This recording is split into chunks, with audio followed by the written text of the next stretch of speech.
এইবাৰ ডাঙৰি আহিছে আঁতৰি দিয়ক নহয় এইবাৰ জানমণি আহিছে লৰালৰি কৰকহে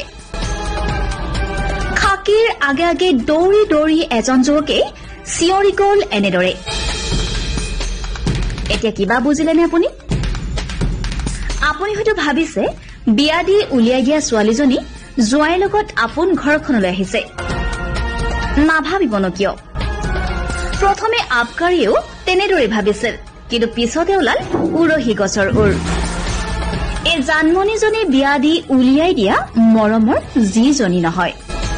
এই জানমণি চুলাই ভাটি উচ্ছেদ কৰিবলৈ যোৱা খাকী পৰিহিত আবকাৰীহে দেখিলেনে আবকাৰীৰ কোড নেম কেনেকৈ হলগৈ জানমণি অৰ্থাৎ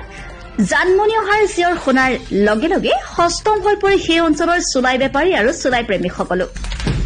সঁচাকৈয়ে আবকাৰী যদি ডালে চুলাই বেপাৰী পাতে নহয়নে চুলাই খোৱা এইসকলৰ বুদ্ধিমত্তাই এতিয়া হতবাক কৰিছে আবকাৰীক আমগুৰি আবকাৰীয়ে এই ঘটনাৰ সাক্ষ্যক প্ৰমাণ পালে জকাই বদলি আৰু সেনচোৱা গাঁৱত news desk report Assam live 7